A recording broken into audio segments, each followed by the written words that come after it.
Okay, great. One last announcement. Sorry, forgot about this.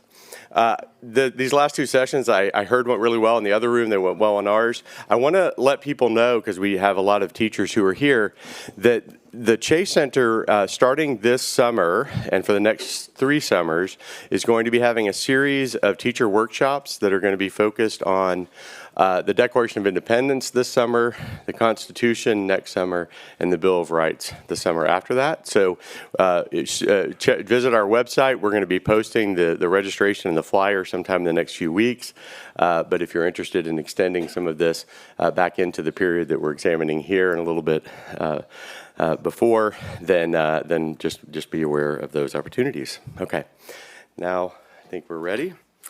Public history is one of the most important ways in which many people learn about some of the stories that we scholars like to tell and that our teachers start at an early age teaching young folks. And so this panel is meant to bring forward some of the great work that is being done in that. And I said earlier, this is work that I learn from all the time. And in fact, even after this last session, Scott Britton told me that a complicating wrinkle in some of the Northwest Territory and the land ordinances is that in fact, there is an allotment of land that was set aside for ministers to be divided up, and it only happened in a few counties before they scrapped it. But this question about religion and its role was pretty interesting. I'd kind of forgotten that, and Scott helped remind me of that.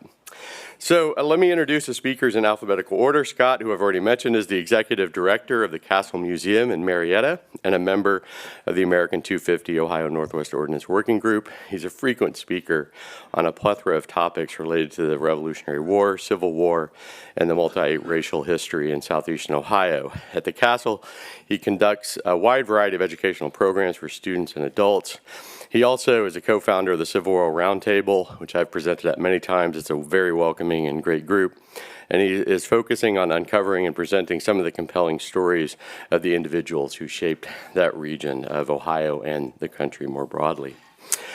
Dr. Day Johnson is a public historian, and she may not know this, but she's one of the first people I met when I came to Ohio University when she was working as a postdoctoral fellow and a coordinator of the African American Research Service Institute at Ohio University, where she was involved in the African American presence in the Ohio River Valley Oral History Project, and has done some great work there after she received her BA in anthropology from University of California, San Diego, and her MA and PhD in American Studies from the College of William and Mary. She has also worked as a historian for several years at the National Park Service.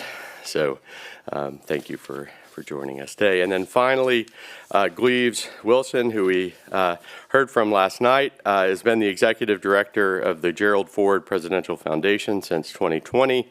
And in that capacity, he serves as the GRA 250 Steering Committee. Before that, he led the Hausentine Center for Presidential Studies at Grand Valley State University. And from 1992 to 2002, he worked in the administration of Michigan Governor John Engler. A historian by training, Gleaves is the author and editor of over 19 books. So we're in good hands here. And Scott, why don't you come up and take the floor?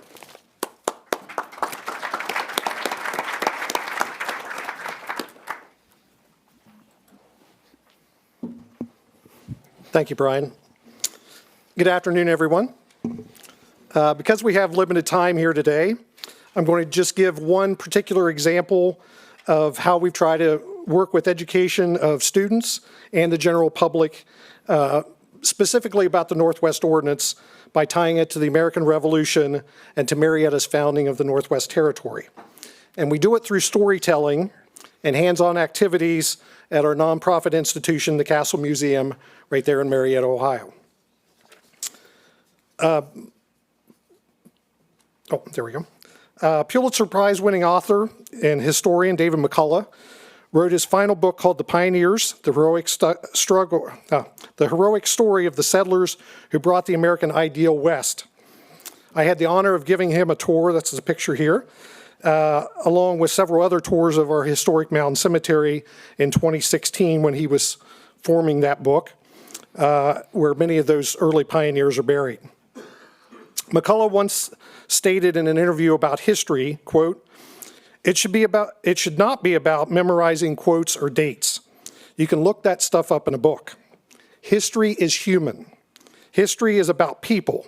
They had flaws and failings, and that moment with gloom and despair, just like all of us, and yet they kept on going.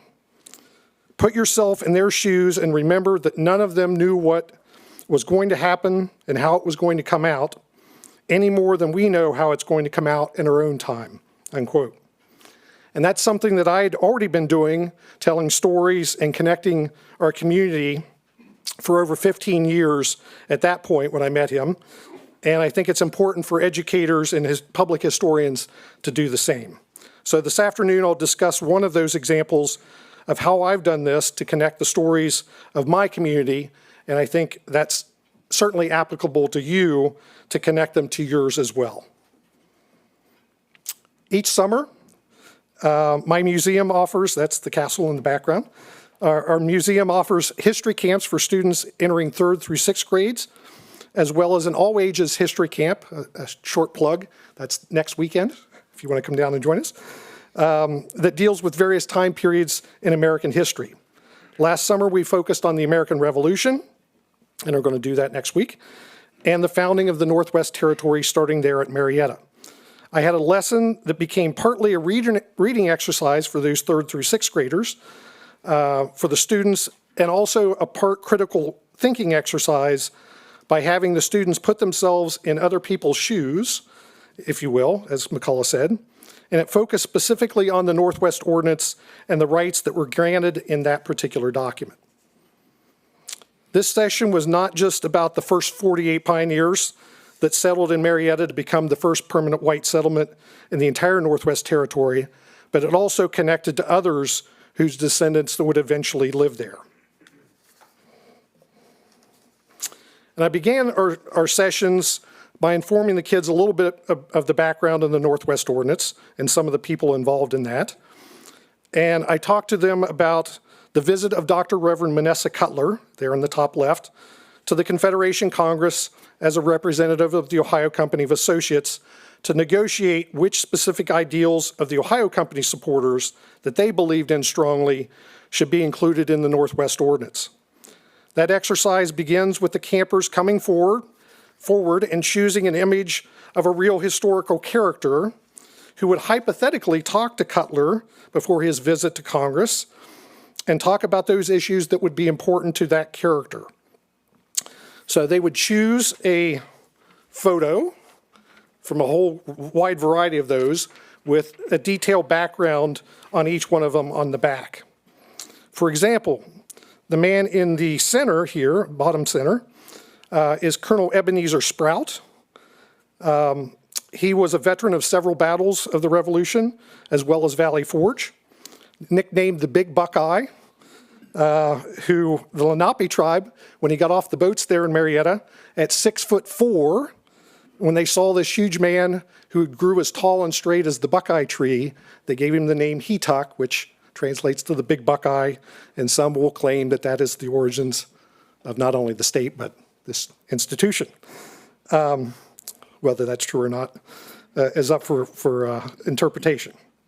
But for other educators out there, I will mention Sprout's story was also connected to other parts of the Northwest Territory because his daughter would go on to marry one of the earliest mayors of Detroit, and his grandson, Henry Hastings Sibley, would become the first governor of Minnesota.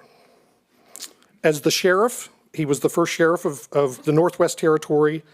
He would be interested in law and order issues, certainly something trial by jury and other things in the Northwest Ordinance. One of the men who served under his command during the Revolution was this gentleman on the right, Major Anselm Tupper, who joined the American Revolution at the astonishing age of 11, something that those kids could connect to because that was the age of that particular camp. After a year and a half of military experience, a seasoned, hardened veteran at the ripe old age of 13, working on the staff of his father, General Benjamin Tupper, one of the Ohio Company of Directors, he would be joining Colonel Sprout boarding the boats alongside of General Washington that's depicted here, crossing the Delaware River on Christmas night to attack the Hessians and the British at the battles of Trenton and Princeton, the battles that changed the American Revolution. At age 24, Anselm was one of the original 48 pioneers who landed in Marietta and became the Northwest Territory's very first teacher. For you educators, this is the guy who started it all. Do you think education would have been one of his priorities to have that included in the Northwest Ordinance? Certainly. Like Colonel Sprout, these three men all have connections not only to Marietta and Washington County, but they also have wider connections to other parts of Ohio and other states throughout the Northwest Territory. From left to right, the Boston Tea Party participant, William Dawes of Boston, the first rider of the American Revolution, and that first rider is not Paul Revere. It is that guy, William Dawes, who already had the message and is already heading out of Boston when Revere gets his message.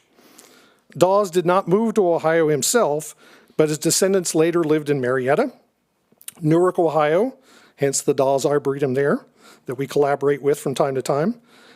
His descendants lived in Cincinnati and the Cleveland area, all in Ohio.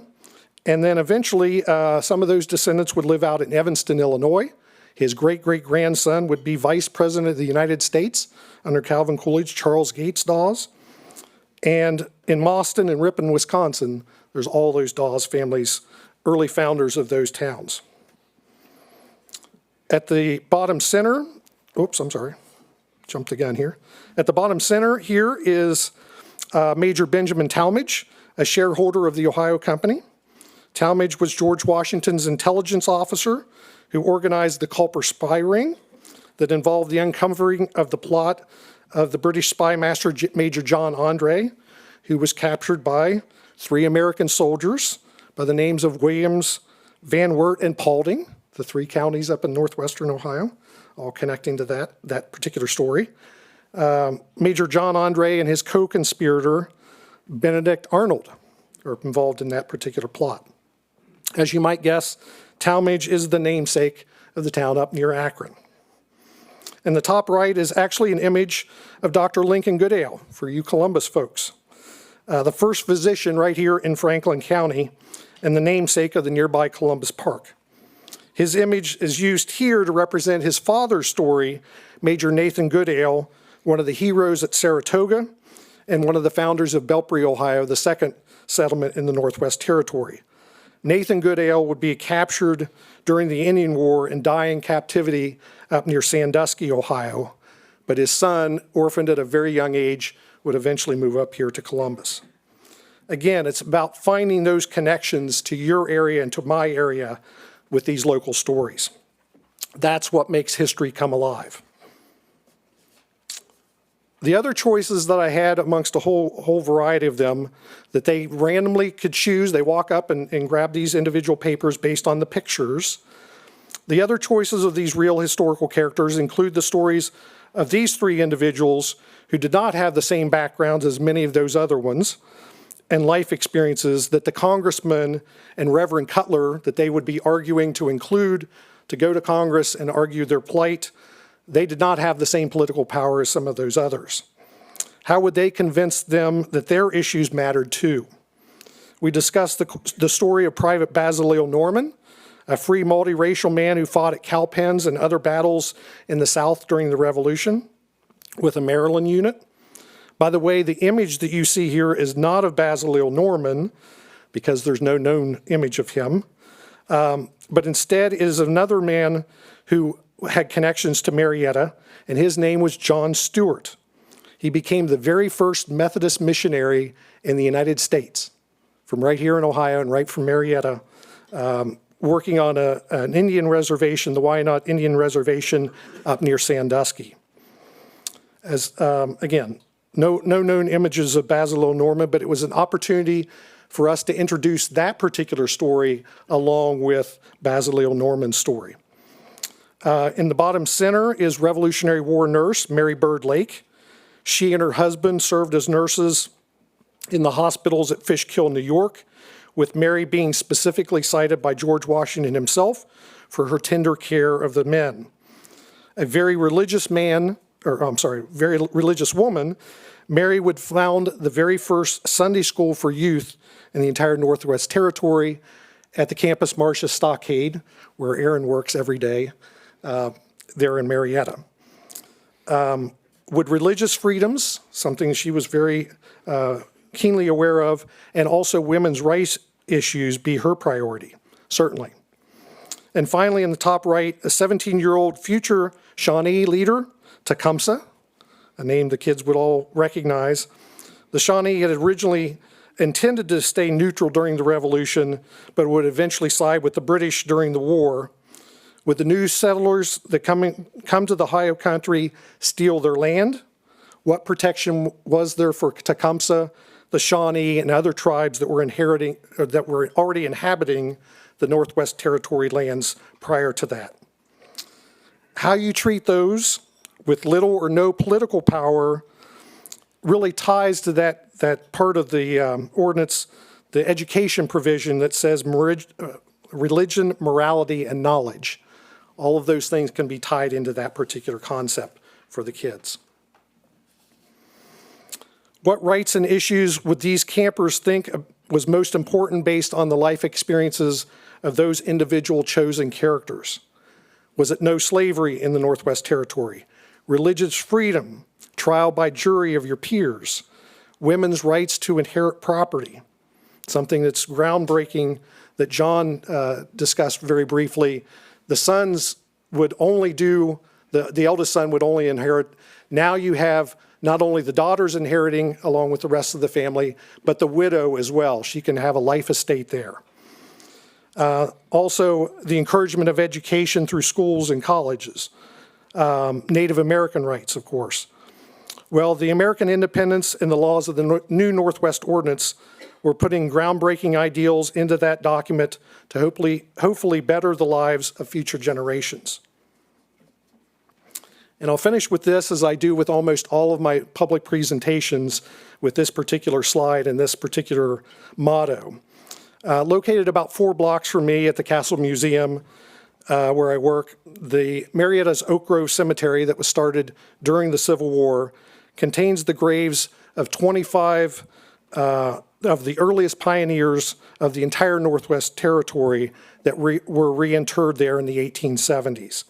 Some of them are known, but most are not. Only 2 of the 25 are identified. Near the bottom of that monument is inscribed these words that are pictured here, which are just as hard to read in person as they are on the slide here. And it says, it's I believe, an example of the legacy of those that came here to enjoy the blessings of the freedoms that were granted in the Northwest Ordinance, but also to remember those whose promises were left unfulfilled. Their accomplishments and their struggles should be remembered and passed along through historic public education. And that monument inscription says the following: names pass away, but deeds live on. You might not know the names, but remember what they did and what they accomplished. So may we all gain a new perspective today of the Northwest Ordinance and all of those it governed. Thank you.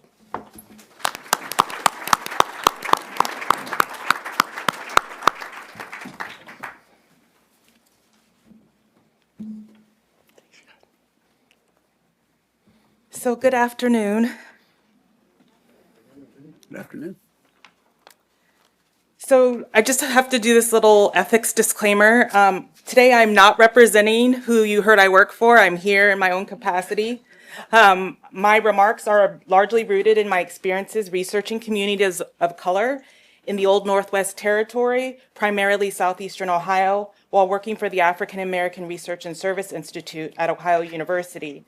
And I just want to say I'm happy that the work of the Institute is being reinvigorated and its director, Andrea Frone, is here with us today. I would also like to thank Brian for inviting me to participate on this panel and the organizers and sponsors for putting together this important and thought-provoking and convening event. Well, for those of you who attended yesterday's proceedings, may find some of the history I'm discussing a little redundant, I hope that looking at it through the lens of public history will offer something different and provide additional food for thought. I hope that what I'm about to say is not going to burst anybody's bubble and is not meant to be an insult to anybody in the room, but most of the general public is not reading academic articles and books, which is really unfortunate because there is, as this event has demonstrated, there is some really great scholarship, terrific scholarship going on, right? It is instead through public history that people engage with and learn about the past, and we often hold out hope that they will also learn from it. Public history is about preservation, interpretation, and public engagement. It helps to make history more accessible, and in doing so, it helps shape collective memory, and I think as someone said earlier, national identity. It can serve as a powerful tool for getting audience to see history not in the abstract, but how it impacted the places and spaces they live. It can help make the connection between the national and the local, which helps make history more meaningful. So the ordinance, Article 6, when people think about the African American experience, this is automatically the article that comes to mind. And that's not surprising. But I think it's important to pull back and see that the ordinance did something much larger. It set up a frame, not only did it set up a framework for geographically limiting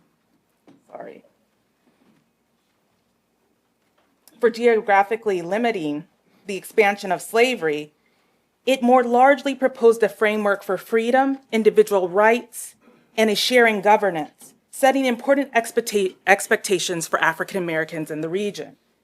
Pictured here is the Ohio River. The official name of the ordinance, as we all know, was the territory of the United States northwest of the Ohio River. And this river became a dividing line between slavery and freedom and captured the African American imagination, and which was even referred to as the River Jordan. I think it is important as the African American experience shows to note that laws prescribe behaviors, but they are not necessarily reflective of the lived experience. And looking at the African American presence in the Ohio River in the Northwest Territory shows us that. Although the ordinance prohibited slavery, it also contained a clause allowing for the recapture of individuals who escaped from slavery into the region. And as we have heard, despite the prohibition against slavery, it persisted, largely in the southern portion of the territory. By 1787, slavery was an established institution, a vestige of the region's colonial and territorial past, dating back to when the area was primarily under French control. The French practiced the enslavement of people of both Native and African descent. And even when the United States came into power, enslaved people continued to be sold, bought, transferred, and inherited. And many state constitutions formed out of the ordinance only narrowly prohibited slavery, and states had various provisions that allowed for the continuation of practices that exploited Black bodies and Black labor. Individuals living in these, quote, free states often had heavy investments in the institution, and residents rented enslaved labor, especially to work in the salt and lead mining industries and in the river economy. And printed here is the Crenshaw House in Gallatin, Illinois. Has anybody been there? No, and it's currently closed to the public. And this house was owned by John Hart Crenshaw, who was involved in the salt mining industry in southern Illinois. And he was known to use enslaved labor, but the other part of his story was not that he only used enslaved labor, but he was known to be involved in what is called the reverse Underground Railroad, in which he would kidnap free Blacks and sell them into slavery. But this house is owned and operated by the state of Illinois, but it's been closed for most of the time. And I think part of the reason it's been closed is because the difficult history that it represents. At one time, there was even an advocacy group, right? And they were hoping to move it to Chicago. And when I heard about this, I was immediately, please don't move it. Even if it's not open, it's better to stay there, because I think what people don't understand when we're talking about public history and historic preservation is context means something, right? Even if it would get more attention in Chicago and more people would come to visit, to take it out of its Southern Illinois context would completely remove it from its national historical significance. And it would leave the history that it represents virtually meaningless. There are also other historic sites in Illinois with connections to enslavement, and despite being open for decades, they're just beginning to address their connections to this history. Part of the difficulty that these sites face is that they have to overcome long-standing historical narratives that have created problematic binaries, right? When we think of North, it's free, South, slave. And so including the history of slavery doesn't align with these narratives. It creates a dissonance that is often viewed as preferable to ignore. So instead, interpretation relies on things like the uniqueness of the French architecture, but not acknowledging the enslaved labor that was involved in the actual constructions of the architecture that is prized by these communities. The prohibition of slavery in the region, along with opportunities for land ownership, made it a destination for African Americans in both rural and urban areas. While these communities illustrate the possibilities of the territory, it is important to note that the illegality of slavery, sorry, I get so nervous, of slavery in the region did not mean it was free from racism and discrimination, as evidenced by the Black laws that sought to restrict and discourage migration and settlement into states formed out of the Northwest Territory. The laws sought to limit economic, political, and civil rights of people of color. And when looking at the history of Black communities in the region, it is a reminder of the common and reoccurring paradox in the history. Freedom and opportunity for some has often been at the expense of others. As with white settlement, Black settlement often meant Native American dispossession and displacement. Pictured here is a map from Annalisa Cox's book, The Bone and Sinew of the Land, illustrating the communities of color that she documented in the Northwest. And you can see how many there were, right? To talk about African Americans in the territory is not talking about an anomaly. They were present throughout and quite dense throughout the territory. Unfortunately, because historic preservation has both racial and socioeconomic dimensions, much of the built environment associated with people of color no longer exists. In urban areas, historically Black neighborhoods have been raised in revitalization and transportation projects. In rural areas, outmigration has often led to the decline of these communities and ultimately resulted in their disappearance. Struggles, and I think it's only, something happened on here, but the struggle for freedom, I actually think it should be plural. In public history, the struggles for freedom is often centered on legal and extra-legal fights against slavery in the Northwest Territory. It is viewed as and the Northwest Ordinance is viewed as its genesis. Basically, largely focusing on the Underground Railroad and freedom suits. Representations of these struggles in public history are often centered in slavery. Therefore, the representations are often centered in slavery because it's about the escape from or releasing yourself from slavery. But it's important to know that community building as an equally important freedom project of African Americans in the Northwest Territory. Even despite that, it's often the Underground Railroad that dominates the anti-slavery interpretation of the ordinance. And in terms of this history, it was public history that led the way. For many years, it was largely dismissed as a subject of scholarly inquiry by academia because it was deemed too steeped in myth and romanticism. And we see that in kind of some of the early interpretations of Underground Railroad, right? What do people think is a proof of Underground Railroad activity? What do I have to have? You gotta have that candle in the window. A candle in the window. What else do I have to have? Yep, if I don't have a hidey hole, nobody could have found refuge in my house. And I've been to many places where the first thing people says, I want to take you to the basement. I want to take you to the attic. Let me show you my grandma's blanket. Well, the quilt codes are a whole nother situation, a whole nother opening up a can of worms, right? But I have to say, one of the few academics to take a serious interest in Underground Railroad history, I think this is a point of pride for the Ohio State University, was who? Wilbert Siebert. And his collection has been digitized and made available to the public by the Ohio History Connection. But his scholarly inquiry was going on when? In the late 1800s. So it was a long time, right, before we started seeing scholars, right, engage in this subject. So what we got was these traditional narratives of the Underground Railroad that appeared in public history. People of color were largely invisible, and when present, they were often nameless and faceless, save a select few. Even no matter where you're from, Ohio has a rich Underground Railroad history, right? But if I asked you to name someone Black, or a teacher was often talking about Underground Railroad history in Ohio, I would still hear Harriet Tubman and Frederick Douglass, who never stepped here, but you guys have so many great African-American activists who were involved in the Underground Railroad. And so this really obscured the history here. The abolitionist and Underground Railroad movements were largely instead constructed in terms of white benevolence, and people of African descent were considered passive recipients of the movement rather than active participants. African Americans were relegated to secondary characters in a story that was largely about their own struggles for self-determination. And this helped kind of further this kind of post-Civil War narrative of freedom and emancipation being a gift and not something that was fought for and earned by people of African descent. But as historian Keith Griffler argues, African Americans were central to the development and operation of the Underground Railroad. In fact, it does not even exist without these people making that first decision to flee bondage. To reflect this, there has been important shifts in public history to focus on Black agency.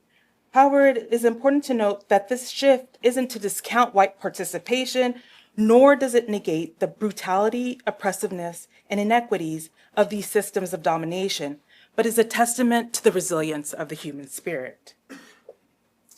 When we see this agency, it's not only the freedom seekers themselves, but the people of color, these communities, right, that existed across the Northwest Territory who assisted them. And it's these communities that runaways often first sought out when escaping.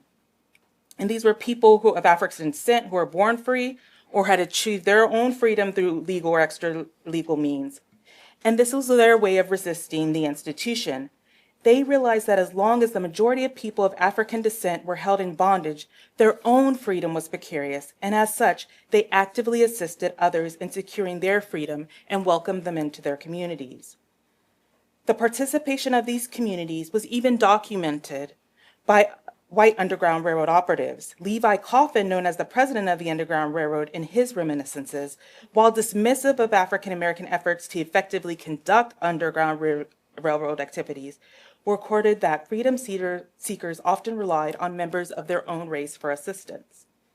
In Brown County, Ohio, white Underground Railroad conductive operative,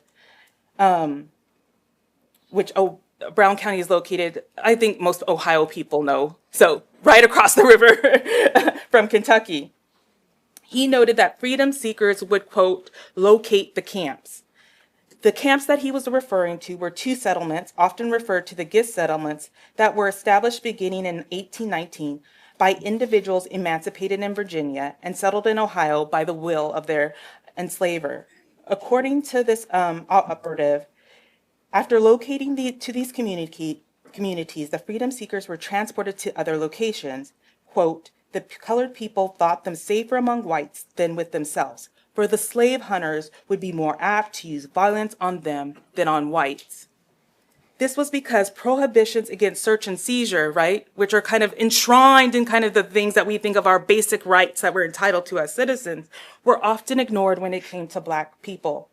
As author, I'll again use Keith Griffler, who I don't know if you guys, any of you have read Frontline of Freedom.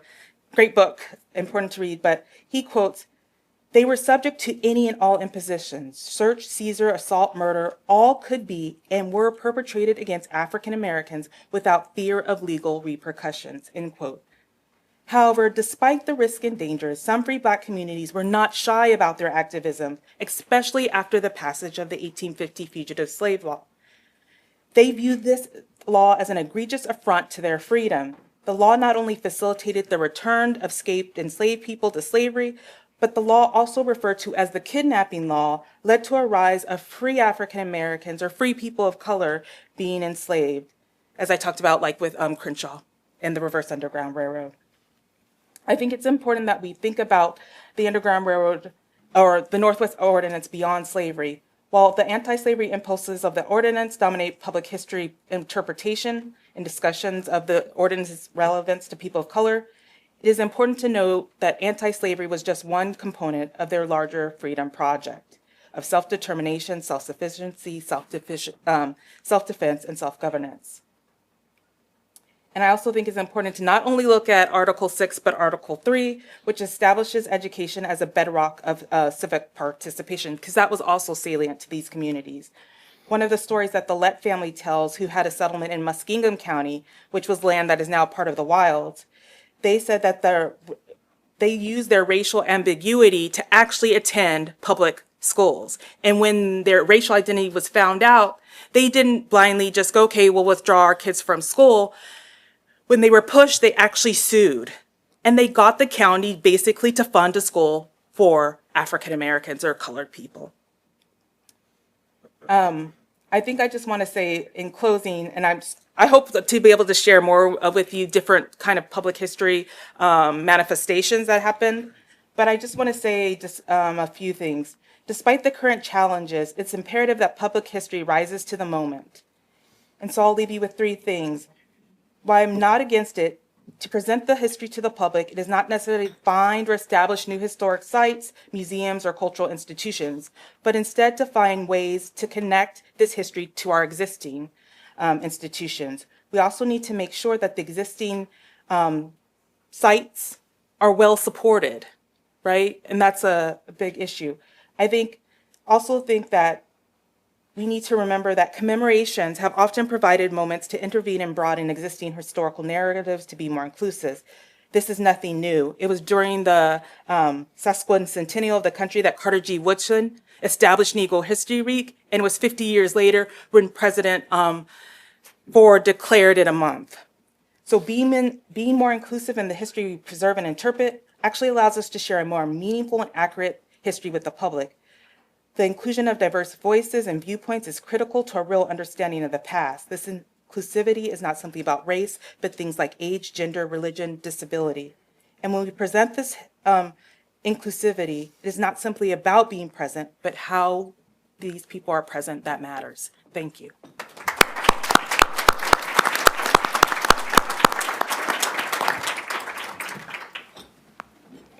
Can you just hit the slide one over when you get up there?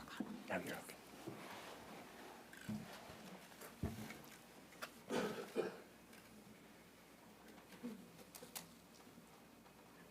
Let's see, I think I'm going the wrong direction. There we go. Well, good afternoon. Very happy to be here with you. I first want to say thanks again to 2 excellent days. Brian, you've done a great job today corralling all of these different voices and perspectives. And I want to reiterate, yesterday, Chris and Maria did a fine job pulling us together. Your support staffs did brilliantly as well. Todd, thank you for making me a part of all of this from our ongoing conversation over a couple of years now. So this has been really a treat for me. I am here, well, first of all, thank you for saying something about President Ford, because that's who I'm going to talk about. I thought it was a good segue between the two It was a of good us. segue. We didn't even huddle beforehand. So I want to say you guys have done a great job, except in one area, and that's the weather, right? So I talked to my wife this morning, and she said, well, it's 8 degrees here. How are you doing down there in Columbus? Is it nice and, reasonable? I said, no, it's -8 here. It's a 16-degree swing. So I think the world's a little bit upside down right now, where Ohio would actually be colder than Michigan. But I do work up there in the Gerald R. Ford Presidential Foundation, and we are attached to the Gerald R. Ford Presidential Library and Museum, which is a National Archives facility. It's the only library and museum in the presidential system where there's separation between the library over in Ann Arbor and the museum in Grand Rapids, where I live.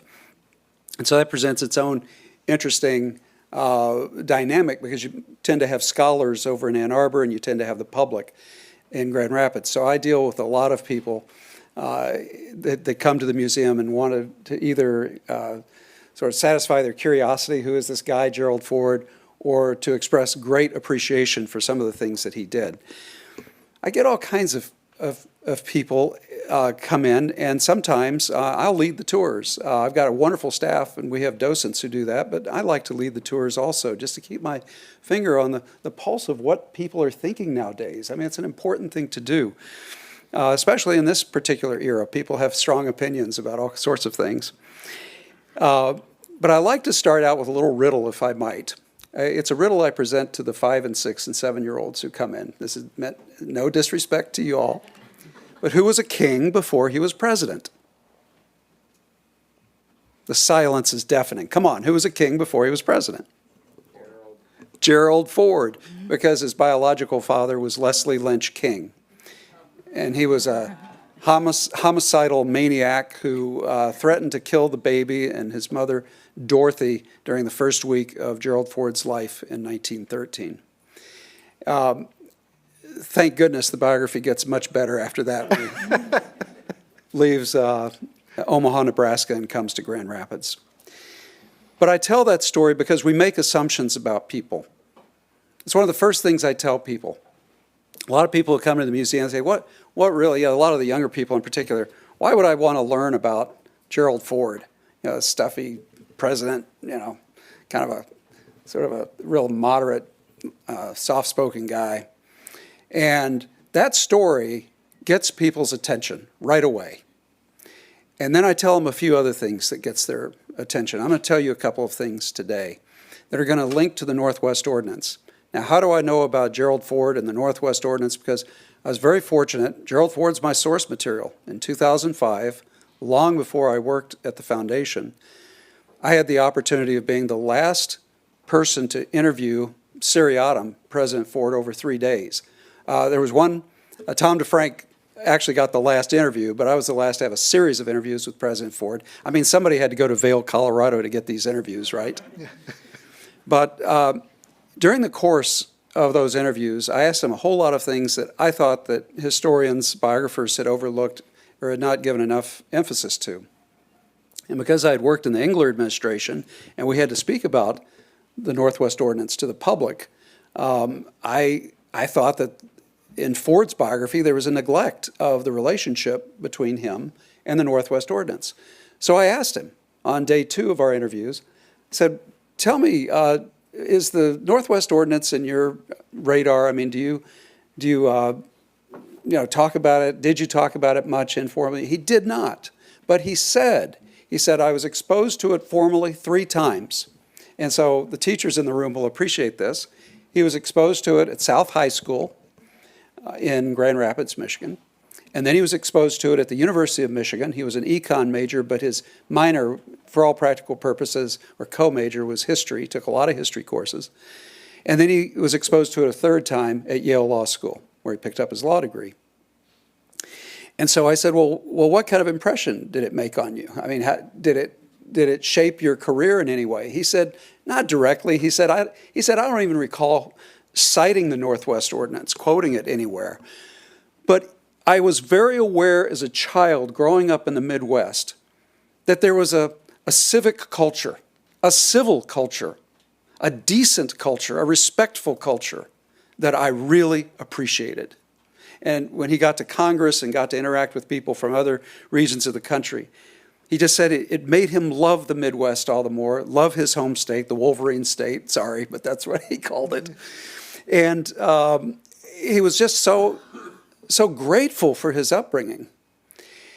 And I mention this because a lot of people who come into the Gerald R. Ford Museum assume that he really was not a force when it came to civil rights legislation in this country.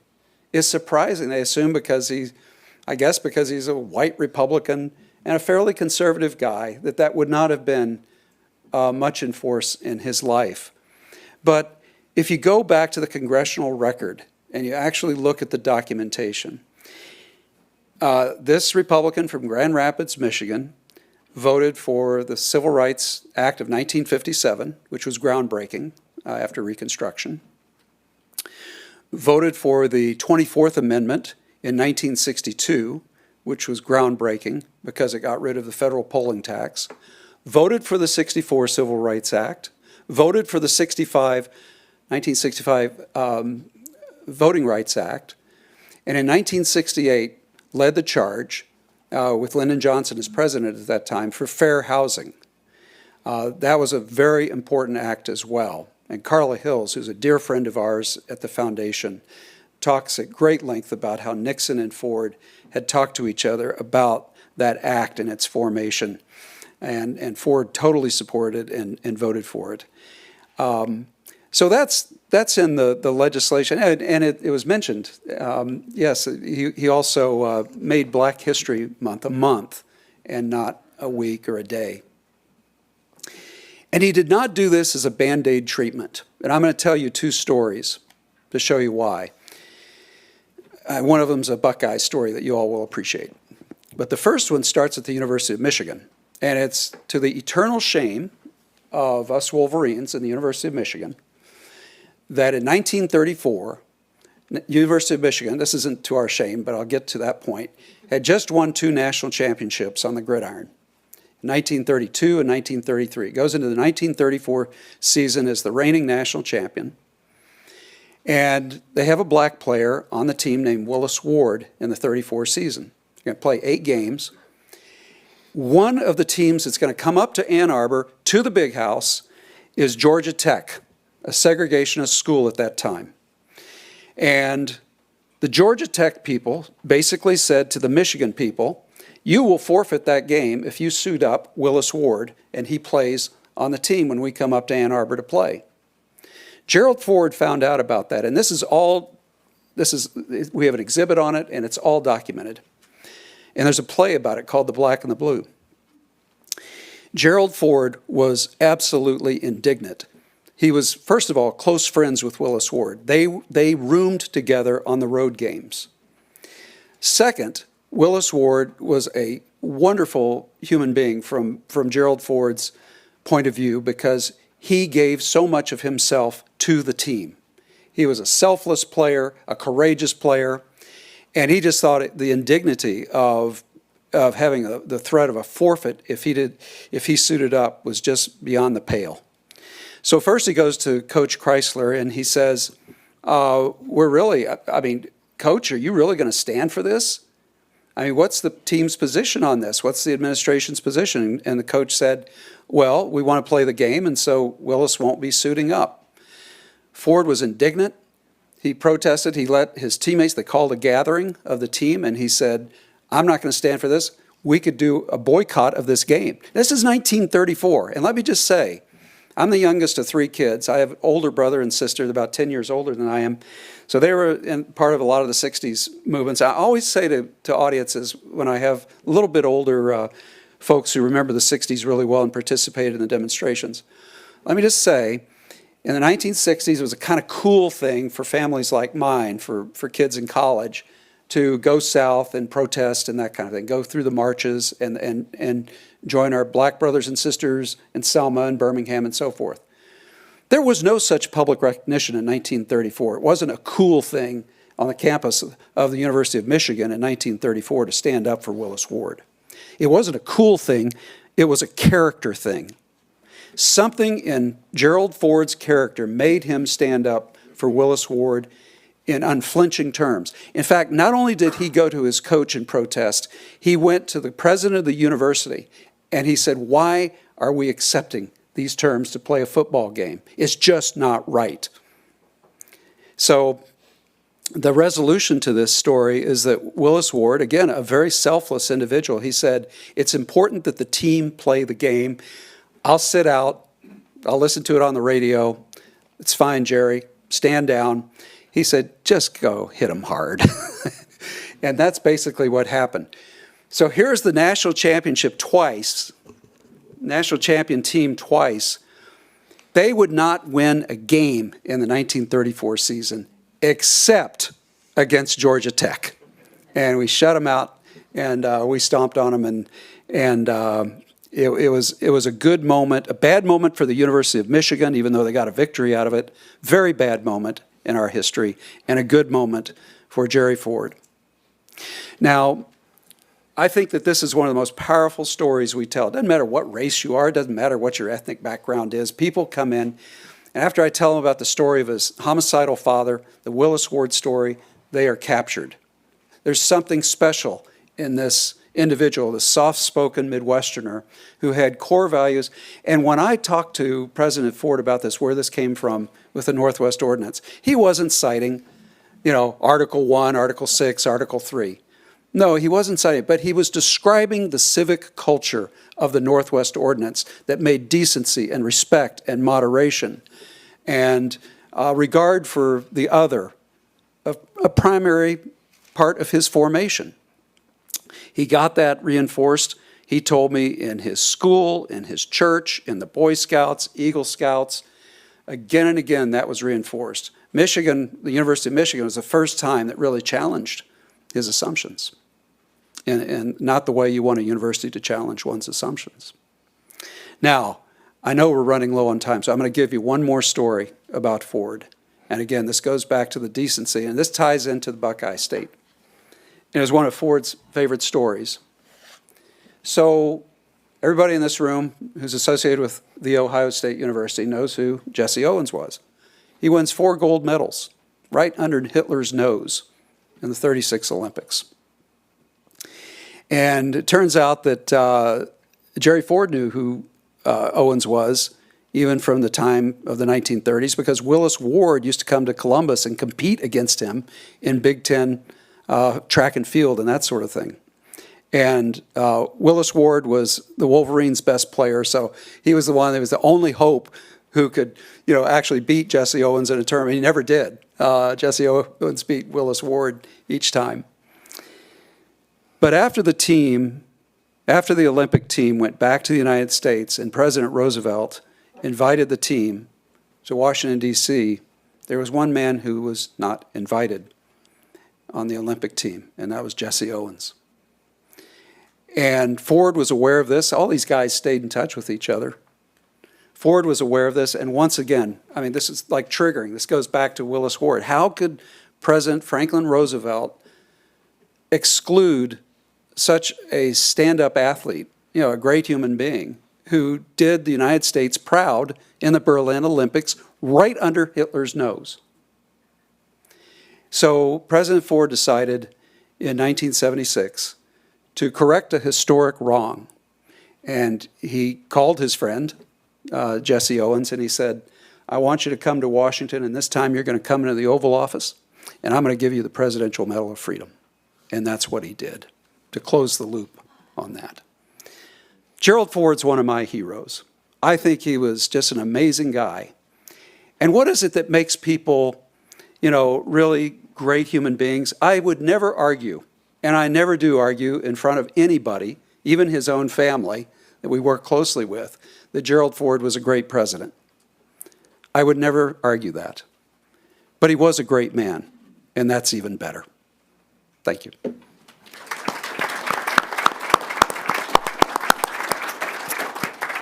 Okay, I'm going to get the conversation started, but we'll want to hand this over to the audience for your questions soon. I'd like to ask each panelist what the biggest challenges and opportunities of introducing the Northwest Ordinance are to your respective audiences. I guess I'll go first. First off, it's an opportunity.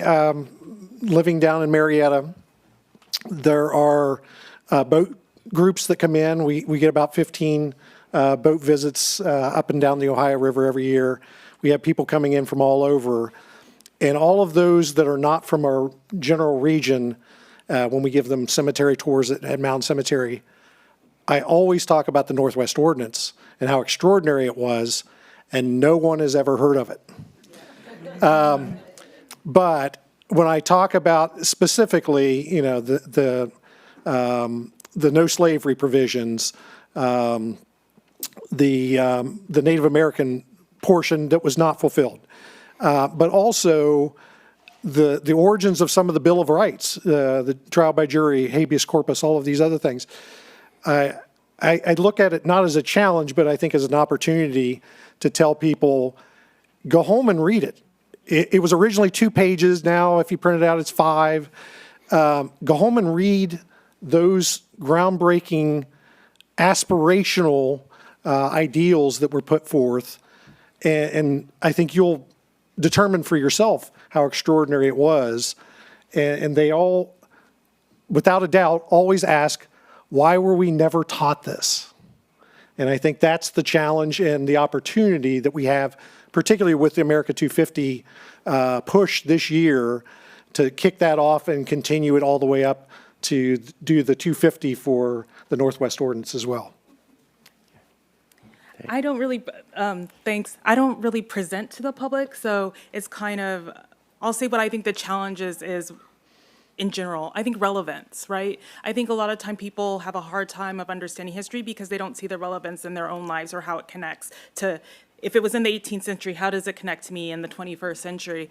And I think one of the things that I was surprised at, even when I was looking, like I understand that the Northwest Ordinance is connected to the anti-slavery fight, to African Americans' larger struggle for education, but it did not end even after 1865. And that's one of the things I was amazed to see, that in the newspapers, they're talking about Article 3 in 1950, in 1990 in African American newspapers.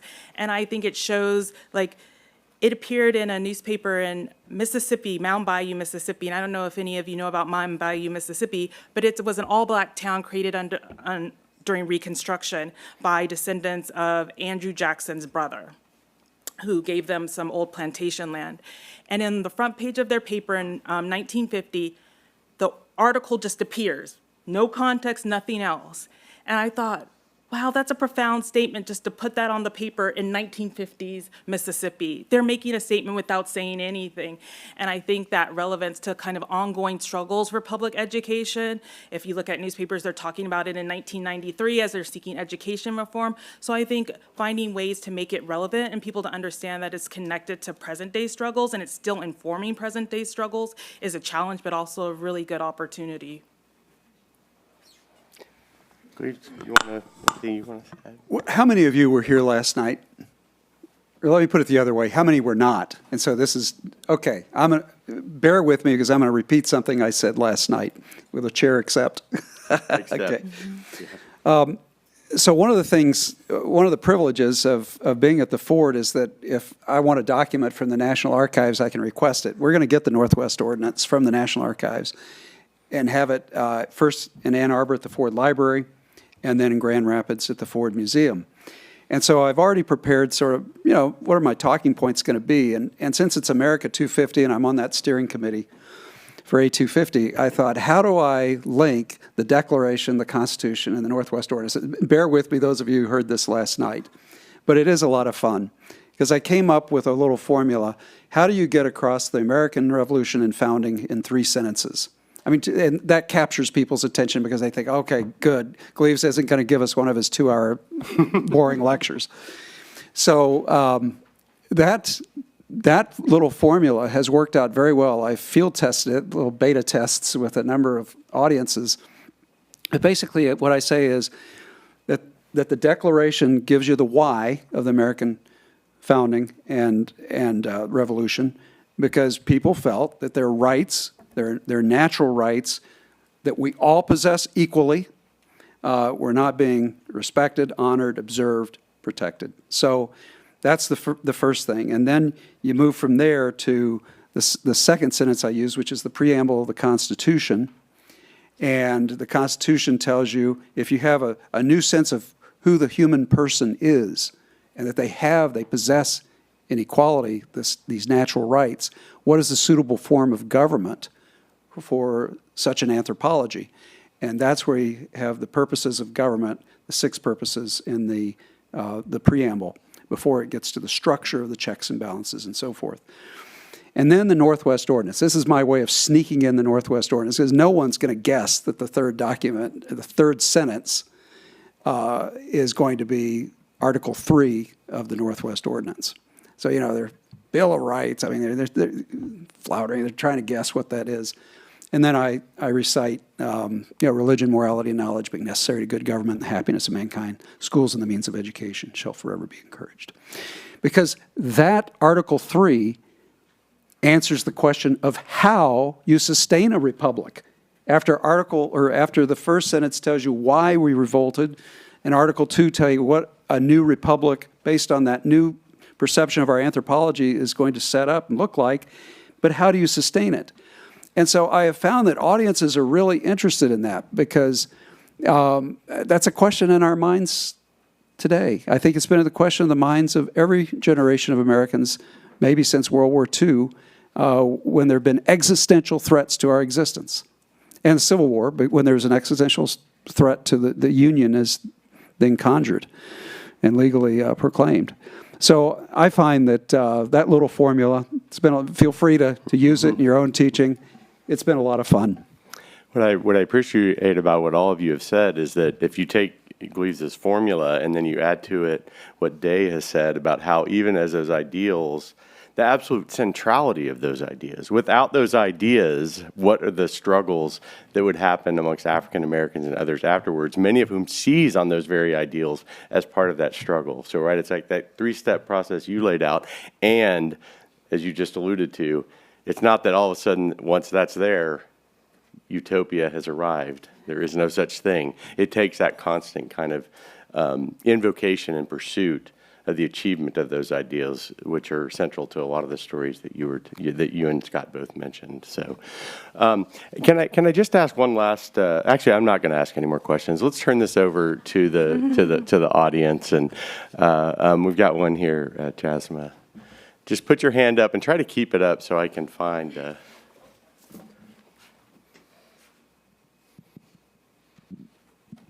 Hello, everyone. My name is Jasmine Sutton, and I'm an assistant professor of history at Miami University. And since arriving there, I've had the privilege of teaching almost every year a public-facing Midwest history course. So sometimes it's labeled as the Black Midwest, and this semester, as a humanities lab, it's called Slavery, Freedom in the Midwest. I mention that because every time I teach that class, there are two concepts that I think really stick with my students that I try to introduce to them. And I wanted to share those concepts with you all to ask, how have you or how can you see yourself implementing it or making sense of that in the public history work that you do? So the first one comes from an elderly African-American woman in Indianapolis, and she shares this with Annalisa Cox, the author of The Bone and Sinew of the Land. And she mentions like the danger of the F and the O, so the danger of the first and the only in that narrative and how we present certain history. So if you say something or someone is the first, it gives you an excuse not to look further in the past. Or if you say something or someone is the only, then you don't have to look for other examples. You can kind of sit neatly within that framework. And then the other is the myth of Midwest nice. It's the idea, and it's a cultural stereotype that we as Midwesterners like to hold on to, especially in comparing ourselves to people in other regions. And what it does is kind of hide a longer history that we've talked about so well across this weekend behind outwardly polite, welcoming, passive, and other types of demeanors. So for you all, like the danger of the F and the O, and the myth of the Midwest nice, how can you or have you seen that? How can you or have you seen it playing out in public history, and how might you be able to use that to think through some of the work you are doing? I think I deal with it all the time in historic preservation and historic designation, because that's what everybody wants to say. That's kind of their basis for asking for recognition. And I think it's been a great detriment to African American history to have the first and only, because I understand that it, feeds into myths of American exceptionalism, but then it makes it sound like that what these African Americans are doing is somehow so exceptional. Like, for instance, I'll just say I was in a community and the people were talking about what the African American population had accomplished, and the woman said, our Negroes weren't like the other Negroes. They were hardworking. And so it creates certain kind of exceptions and acts like, oh, well, there's only one. So it makes it seem like there's something wrong with all the other ones and their achievements don't matter because I only have one example, so this is just an outlier and not representative of larger struggles that African Americans were going through and their placemaking and history making that they were involved in. So I always try to say, it doesn't matter if they were the first or the only. What does this tell us about society and what is going on, the larger historical context and what is happening? What does that tell us about that place in that moment of time? What does it tell us about all the other kind of historical processes and things that were going on? Because I don't think it's important that it's first or, not, or only. It's what does it tell us? And what can we learn from that experience of that person or that community? Well, as someone who lives in Marietta, that they love to talk about their firsts. Just about everywhere you go, there's a first monument of this and first monument of those. I think from my perspective, it's not just the first part of that. It's also telling the story and how to connect that to an individual, to tell about the struggles that they were dealing with, but they overcame those obstacles. And then connecting that to other stories of how that legacy continued. Yeah, they might be the first and only at their time period, but that then jumps into the Underground Railroad, the whole narrative, especially in our region, K. Joe Phillips and the evacuation of Blennerhassett Island with the Aaron Burr conspiracy and things of that sort.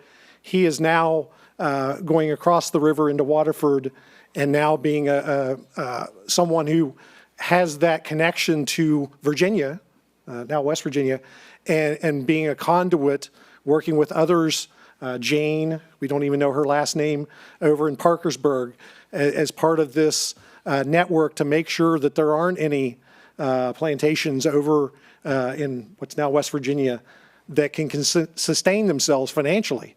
They're bankrupting them in lawsuits and other things as well, to tell a larger narrative, to use that as a kicking off point. Yeah, these are such great answers that did you want to say something? No. These are such great answers that I hesitate even to try to add. But I just came across a book by Alexandra Hudson on civility. And the first chapter is so interesting because she contrasts civility with niceness and manners. And she shows how, and she was raised to emphasize manners and niceness like many of us in this room, but she shows how in places like Washington, D.C. or high-pressure corporate environments, niceness and manners are actually weaponized. They're weaponized to manipulate people. You disarm people by being nice and showing good manners, but really underneath you have a different agenda. And so when I read the book, I thought, and since we were dealing with it in a program, I thought we're going to have to deal with this we're going to have to maybe do an end around that makes sense to people. And so I said, maybe we don't emphasize or maybe we don't talk about manners and niceness so much, but talk about something much better, and that's character. Because everybody recognizes character when they see it. They know it. They see honesty, they see forthrightness. You can see it in a person's eyes in a way that smile, that glib smile with manners can disguise. So that I think is one way that we've tackled that at the Ford.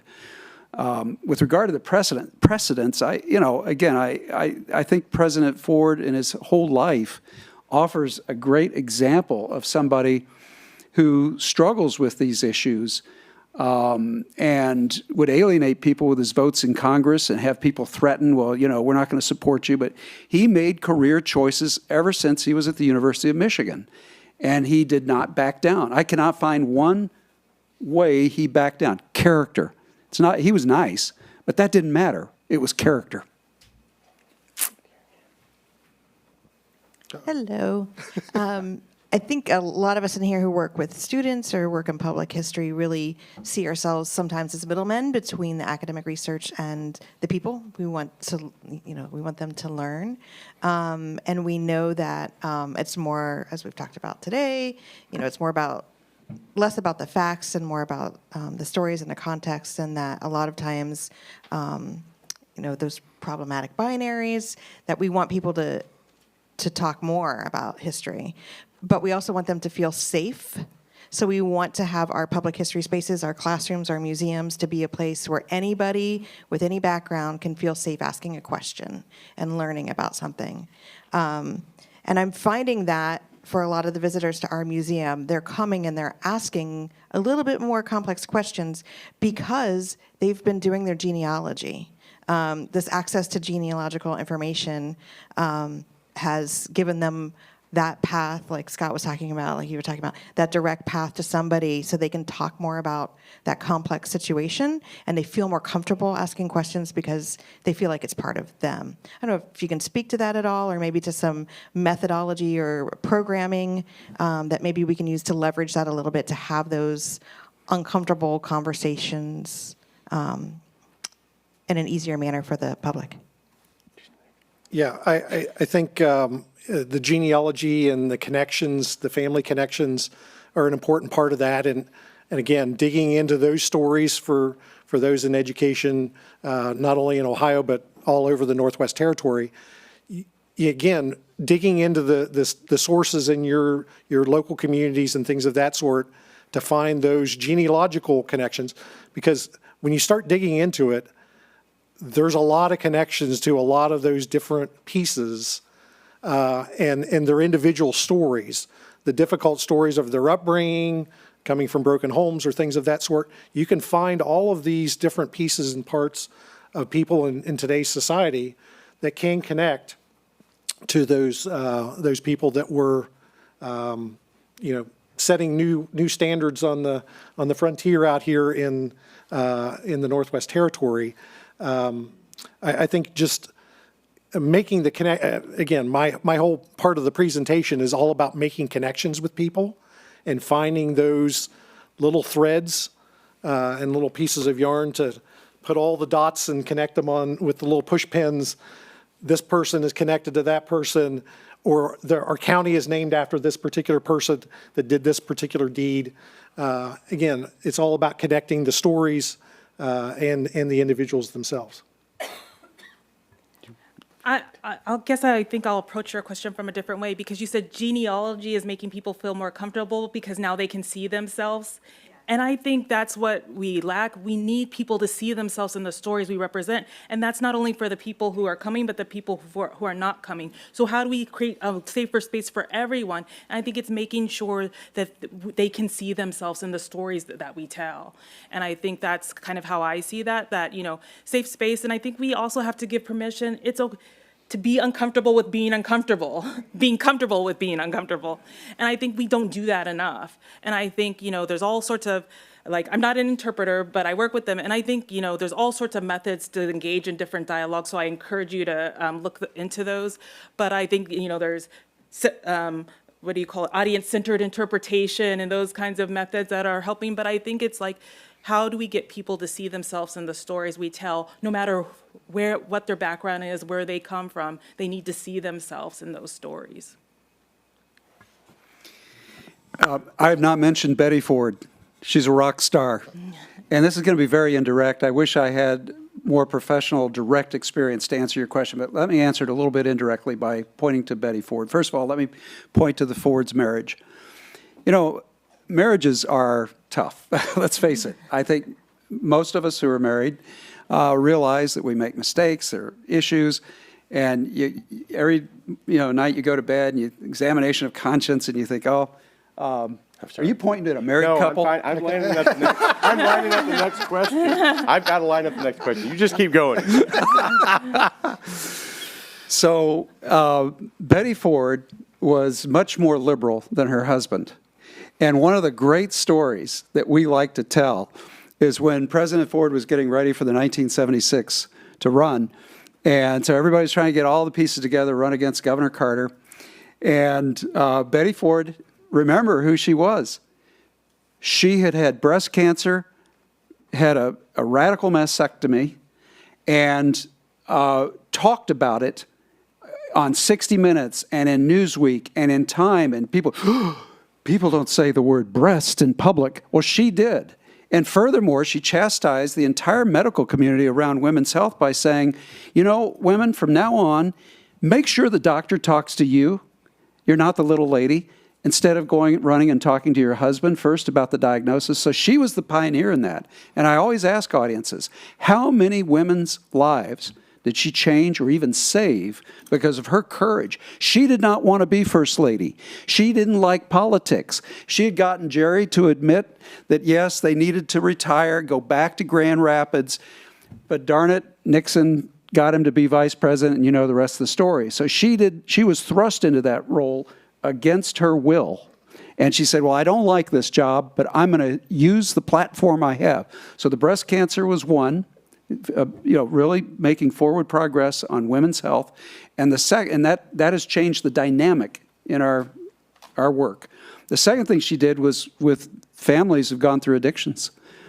I mean, every one of us in this room has a family member who has suffered grievously from addictions. Betty Ford is the one who made the family intervention safe. And she did it. She'd had an injury back in 1964 in Alexandria, Virginia. She had 4 young kids, and she was the congressman's wife, and she was expected to go to cocktail parties and drink the martinis. Well, one day she was trying to open the window in the kitchen. She wrenched her back, and from that point on, she was on pretty heavy-duty painkillers. Combined with the cocktails from the A-list to the parties they'd go to in Washington, D.C., she became an addict. And that addiction shows up, unfortunately, in several of the TV interviews. You can see it. She's slurring her words. And finally, her family, all the kids, they came to her and said, Mom, you've got this problem, and I know you're not happy with this problem. That's not you. And she kept resisting. This is an intervention with her doctor, who was a woman. And she kept resisting, saying, no, I don't have a problem, like addicts will do. And after about 2 hours, they wore her down, and she admitted that she had an addiction. And tears of joy and sadness around the area where they were. I ask audiences, how many families now can we relate to that if we were just talking about Jerry Ford, we wouldn't have been able to reach prior to that? And of course, just 2 other things real fast. In her interviews, she admitted that if Susan, the youngest child, the daughter, her only daughter of the 4 kids, Susan wanted to have premarital sex, that was her business. A scandal in 1976. If Susan wanted to, or any of her kids wanted to smoke marijuana, that was their business. A scandal in 1976. And I'll end on a story here where, as they were preparing for the campaign, one of the cabinet officials, they were all around the room talking about the campaign coming up in 1976. And they said, well, we only see one problem, Mr. President. And Jerry's looking at him and they say, could Mrs. Ford not be so bold in her interviews? And President Ford, to his everlasting credit, said, Mrs. Ford's office is right down the hall, and if you feel that strongly about it, you go tell her yourself. Of course, silence in the room. No one stood up and took him up on his offer. So I think Mrs. Ford is a rock star, and I know I'm not answering it directly, but that chemistry, being able to tell those stories, has opened up a whole avenue to the point now where we have a movement to call it the Jerry and Betty Ford Museum. So there. Great. Yeah, Chris. Thank you. So I thought I'd be kind of blunt and ask something about our era. So I'm an unabashed fan of using anniversaries as teaching tools for public history. I've been doing it my whole career. If something feels fundamentally different to me in doing public history today, it started some years ago to call it out.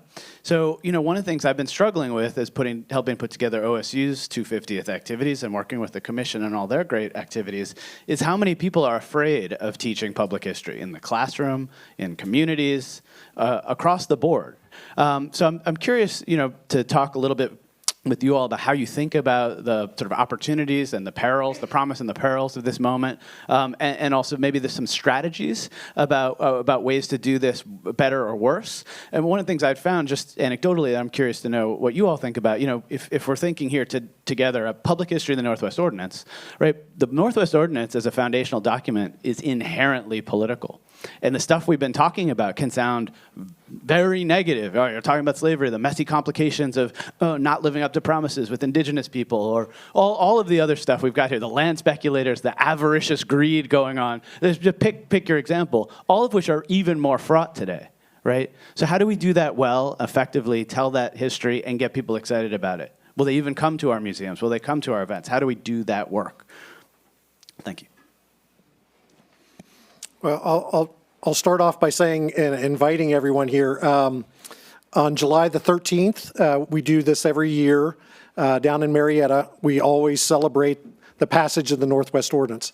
This year we have really grandiose plans. We normally do it in front of the Start Westward Monument.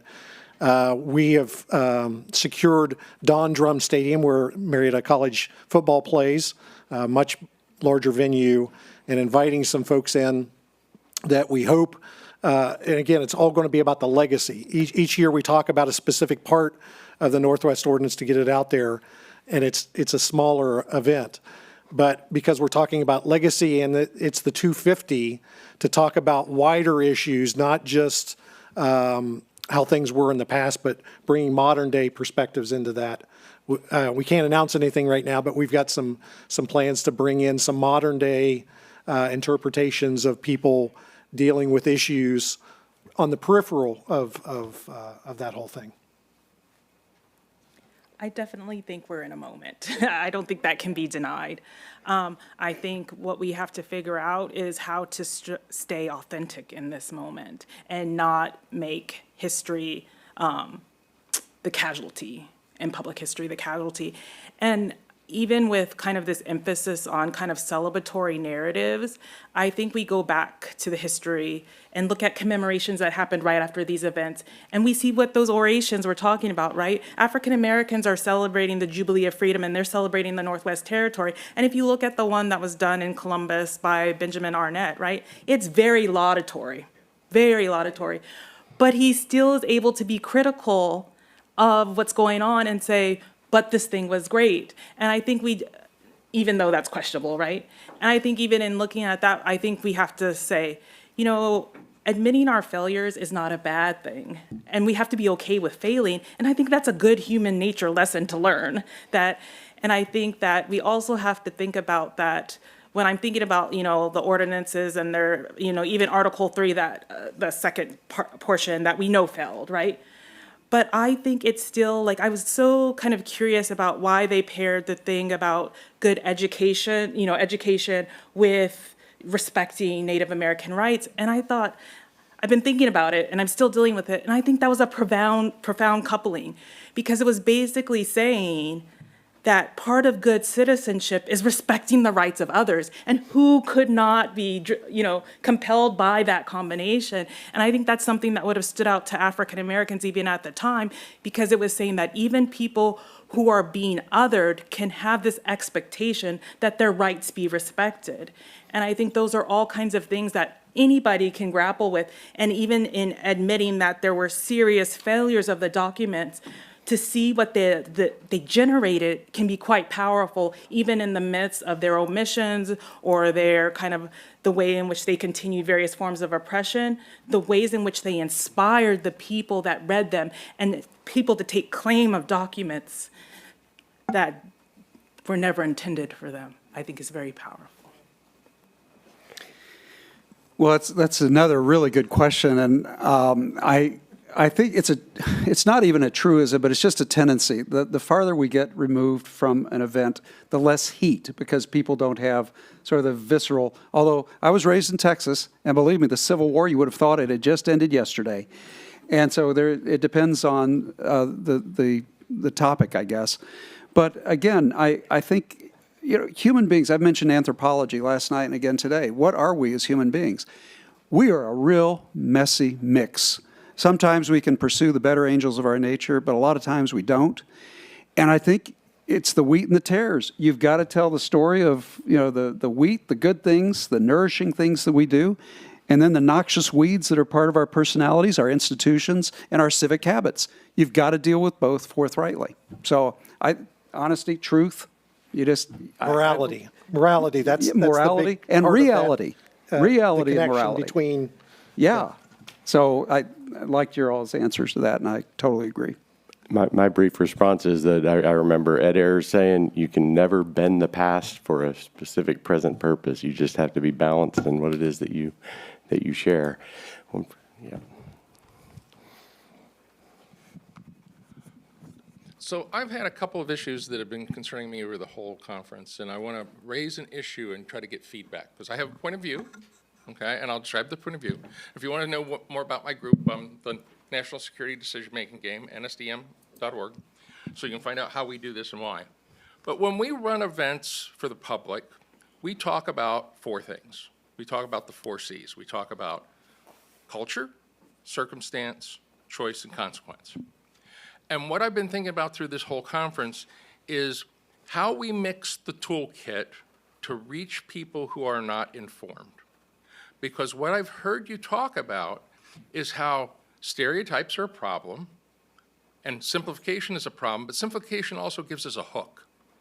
The simplification is what grabs their attention, and then we can sort of lay the menu out for the complexity of things.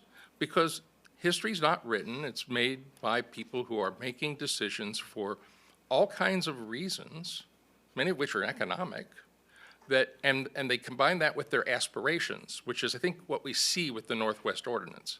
You've got a bunch of people who are real estate investors and economically driven to steal land from other people, but they think they want to be better. So that's the way they frame it. So the question I really want feedback on is, how do you feel that we should be presenting it? Because I'm hearing the hook is an option, then the menu of more complexity, but we've got to build that civility and respect in. So how do you see that? I'm going to pass on that one to anyone who wants to.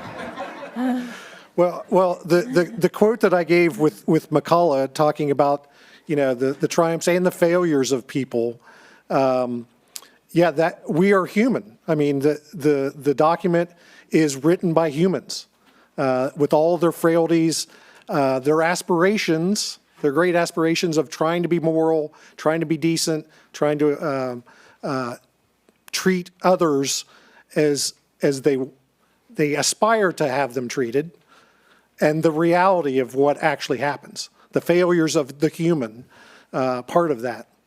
And I think that's something that everyone can relate to. We're all flawed humans. We all make mistakes. We all aspire to be better, treat others better, but we always fall short in some way or another.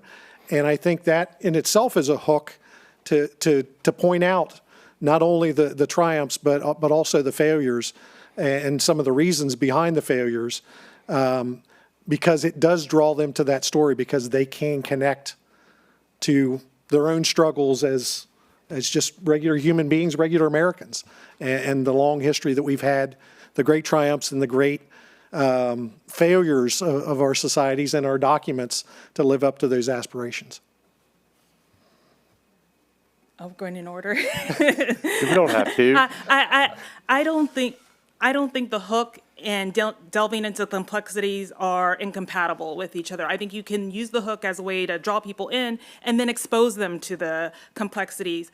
I also think that we're asking a lot of public history. And we have to start building some of these things in our larger society and culture, the civility and all those things. We can't expect public history to do all the work. And so I think we need to think about not just the work that public history to do, but what can we do in our larger society where when people come to these institutions, when people come to public history, they can bring those values and ways of understanding and respect and civility to the history that they're looking at. And I think that's important too. I don't think, we can just depend on public history. I do think we need to have larger societies about how we expect, what are our expectations of this culture? What are our aspirational goals, right? We're looking at our founders' aspirational goals, and they understood that this was a work in progress, and we need to understand the same thing. This nation is still a work in progress, and that's not a bad thing, and that's what they intended, the framers intended. They didn't intend for this to be a finished project, and so I think we need to learn from, recognize that they made some mistakes, but also learn. They set a powerful example there. My colleagues did such a good job answering the question. I'm going to yield my time back to them or to Brian. I think we're going to yield the time to a break and Yeah. some drinks that are outside while the next panel can come and set. Thank you all very much for your thoughts.